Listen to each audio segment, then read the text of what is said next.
The most prominent right now is an increase of depression and anxiety, specifically around media events. So getting news and information from all the world over and having access to all of that information at once. Now, we both know that negative news outweighs positive by a long shot because that's what sells.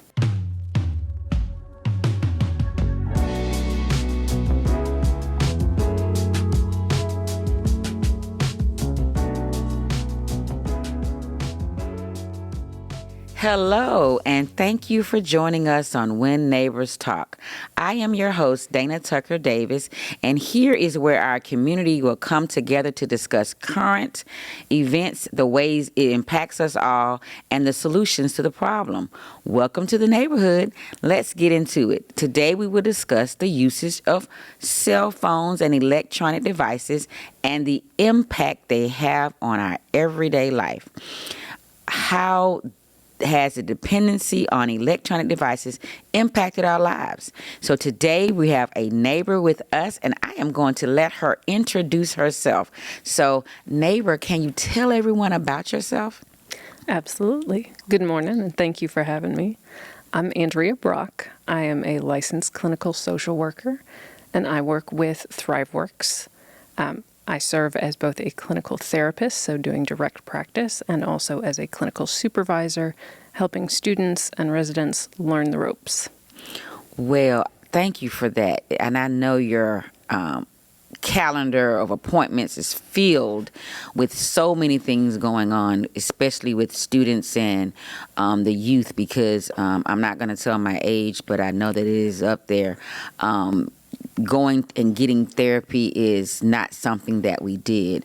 And so now everyone can, have their kumbaya moment and, and process that. So I know that electronic devices have had an impact on our youth and just society and everyone in it, right? And I say that because I'm the mother of two. I'm involved with Girl Scouts and stuff like that. And I see how the kids cannot not be on their phones, right? Yes. They can't not be on their devices because now we have smartphones, we have smart watches, we have devices. I mean, even the little babies can watch their TV shows on the little bitty device when they're like 2. So there is some dependency, and we want to talk about that. We want to talk about, is this a problem? And if it is, how can we help resolve it so that it is not a problem for us and we can move forward and grow as a community? So I know that when the power goes out of my house, whether we have food, whether we have water, whether we have the proper air or heat or whatever, it doesn't matter.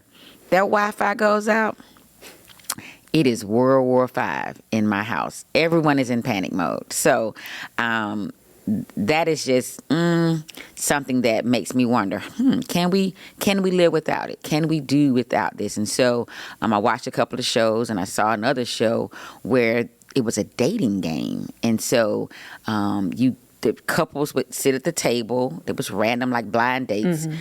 And one set, they allowed them to use they had no restrictions on the use of the electronic devices.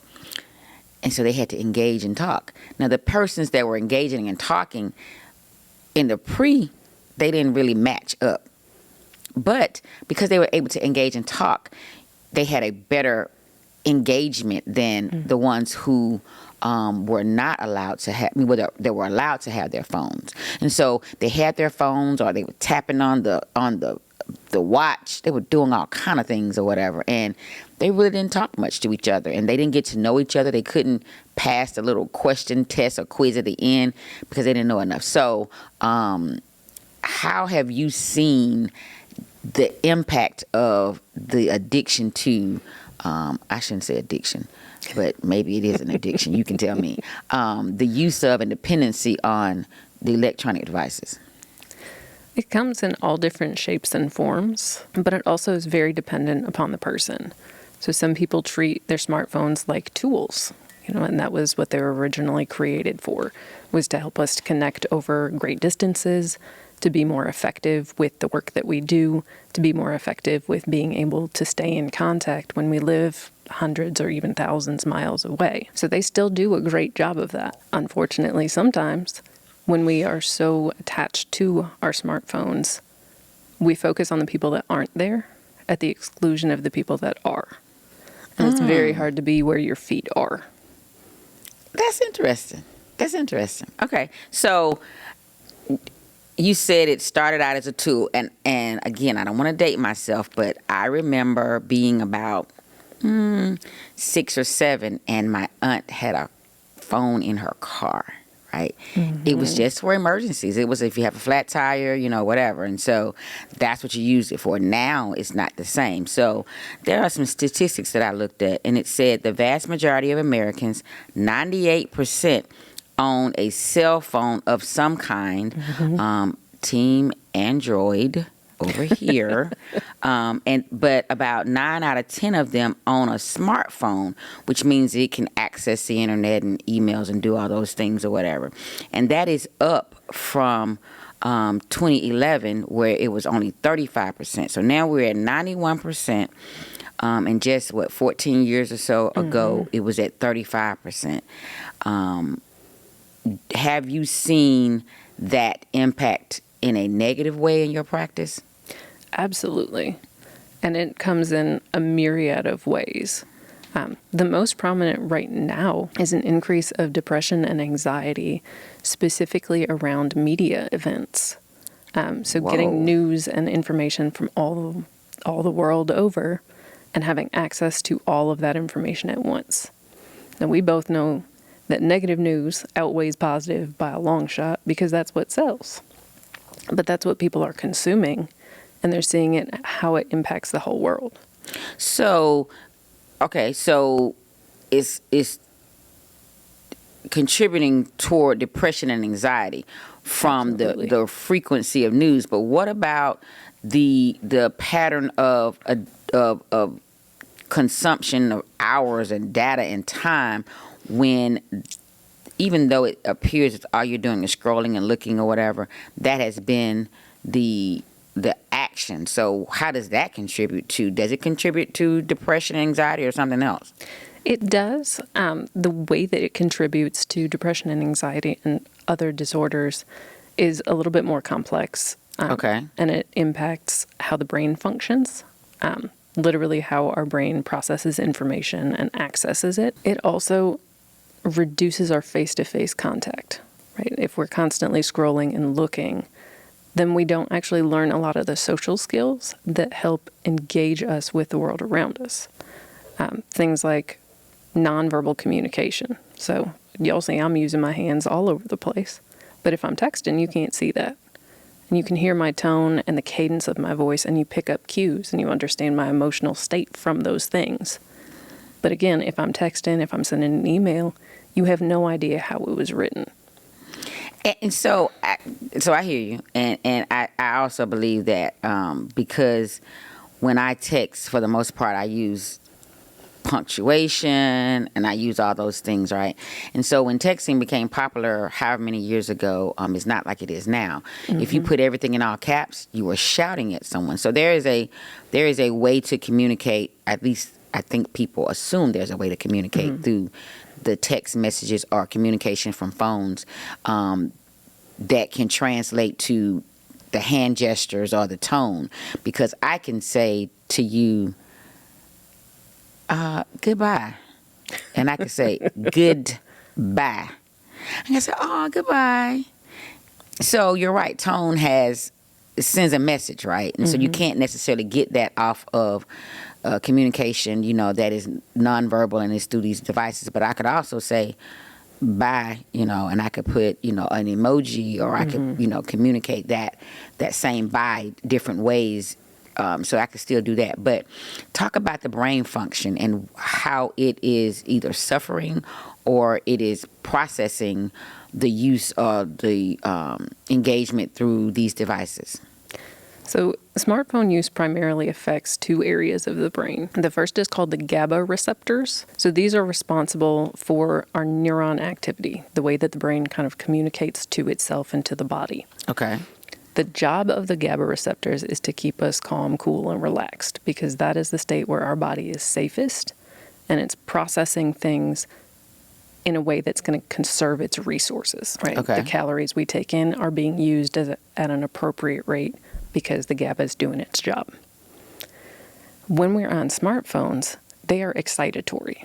Literally, that means the GABA is doing more work faster for the duration of time that we are engaged with that. And it's sending those responses and signals to our body. So when you say excitatory, you mean even if I'm watching something on a YouTube video, it has a tendency to make me overprocess because Yes. I'm excited, whether it is a wordsmithing or weekly Bible study, whatever, because of the way the information is coming at me and my body, my mind, my brain is processing it, it stays in a state of excitement versus the calm. Exactly. It's very excited to have information, and it comes so much faster through a smartphone. And that translates to stress across the body systems and how they function as a whole as well. So the second area that it affects is gray matter in the brain. This is the part that's responsible for processing all of that information, not just sending it out, but really like putting it together and helping us understand it. And it's not just information like you see on a screen, it's also information around us.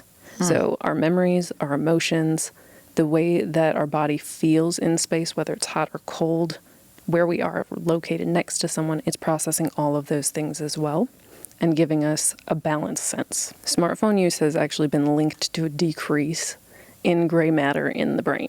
Really? So we are physically unable to process as much information around us at all times because of the way that the smartphone has impacted our brain function.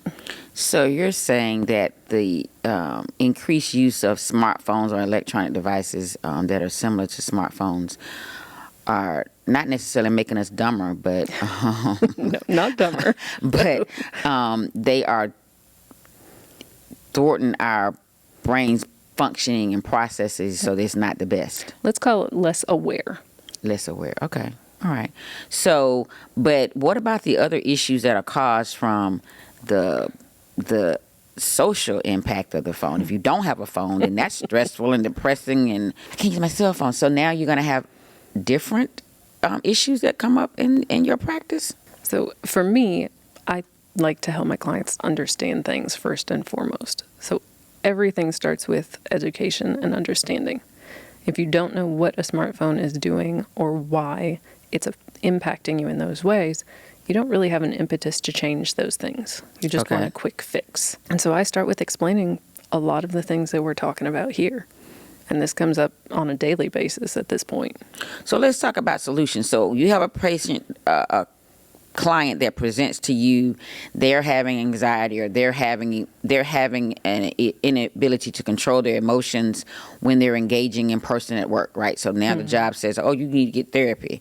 You need to go see somebody, sit on the couch or the sofa or whatever. And so they come in, and ultimately you realize that a lot of this is associated with some connection to the use of the smartphone or cell phone, whether it's the bad news that they're getting, whether it's someone isn't texting me back, so that means they don't like me, or I'm getting messages from bill collector, whatever it is. You realize that the root of some of this is their connectivity to their phones. What solutions or what advice are you or therapeutic methods are you instilling or using to get them to a better place?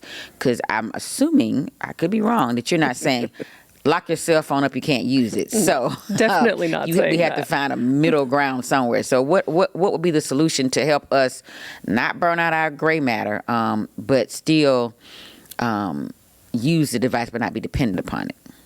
So I use a lot of cognitive behavior therapy and person-centered therapy. So I look at what is the client doing, how is it impacting them, and why is it impacting them specifically in these ways. So a lot of the solutions come back to behavior activation, simple steps like turning the notifications off on your phone so that you access it on purpose. But when you're not focused on it on purpose, it's not drawing your attention away from the things that you're doing. I also recommend what I like to refer to as the 1820s rule. which is if you wouldn't have access to that information from your local newspaper in the 1820s, there's no reason for you to be accessing it now. If it's big, important national news, it's going to make its way to you. If it's not, there's not really a whole lot you can do about it. Wait a minute. What now? Oh, that's getting all down now. What now? You said 1820? Yes, They were riding horses and stuff, right? Carriages. exactly. So, what? So we focused on things that were local, that we actually could impact, that we could do something about. And it gave us a lot more sense of agency and control, which those are two significant factors in both depression and anxiety. So managing what comes in and what you can actually do something about also manages those mental health disorders. But if someone has children and in 1820, your child was probably not at a schoolhouse or at a mall. So, I mean, there may be information that I may need. So how do you implement an 1820 rule to a parent?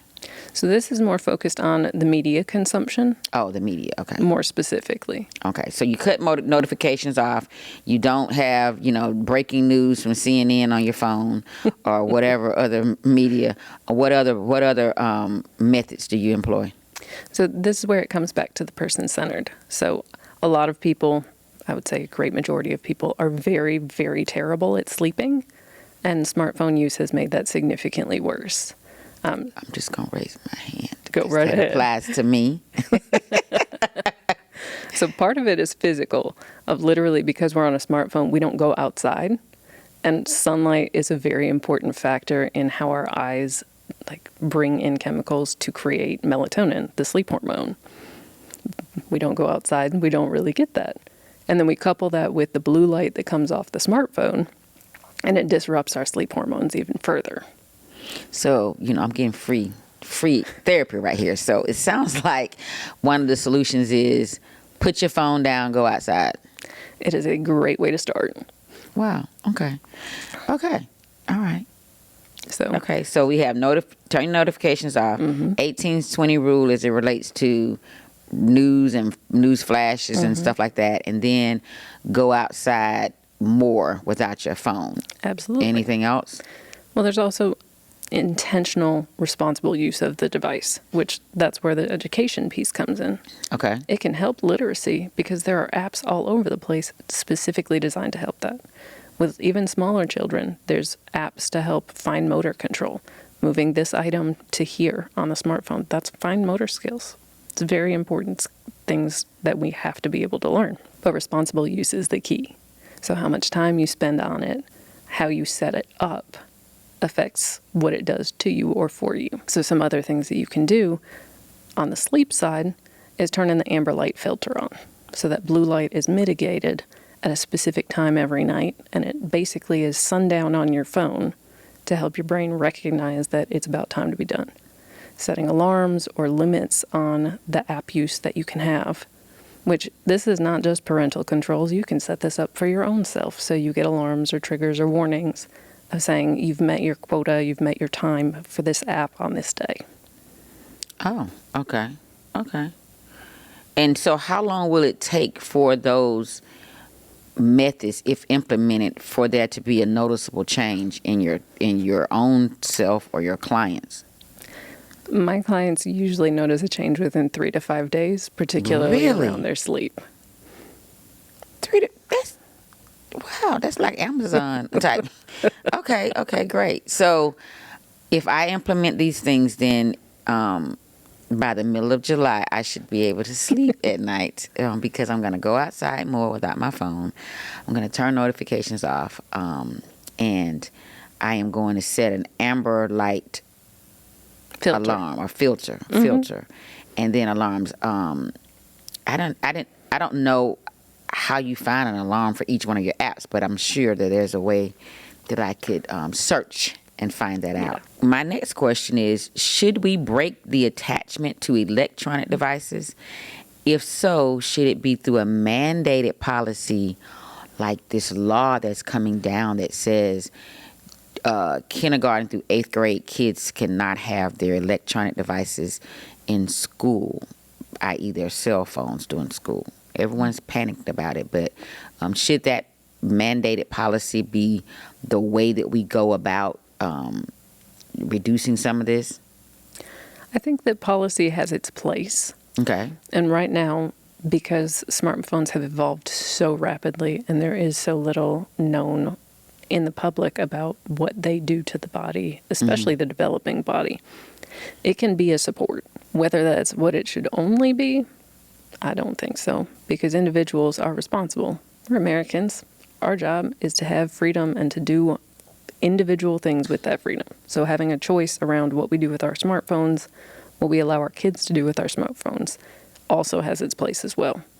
It's just a question of understanding, awareness, knowledge, and then taking those things to make intentional, conscious choices. Let's talk about education. So it sounds like you're saying that smartphones aren't necessarily a problem, and while mandated policies may work in a limited capacity, it's more a lifestyle change. So what would be your suggestion for educating the community and the world about the impact that excessive use of cell phones and smart devices have on our bodies? And because it sounds like education is the way to go.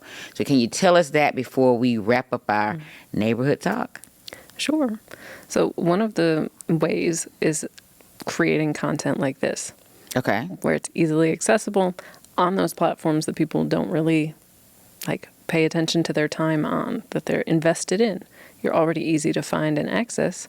So speaking about what smartphones do to the body, how they interact and react, that's a way to get that information out. Should there be a campaign to increase education somewhere else? I think that it would be beneficial in a number of different areas. One of those being the schools, especially since this policy is directly impacting them. It would be a very natural step for them to explain why. These are the reasons that we're doing these things, and it's for protection, it's for support, it's for health.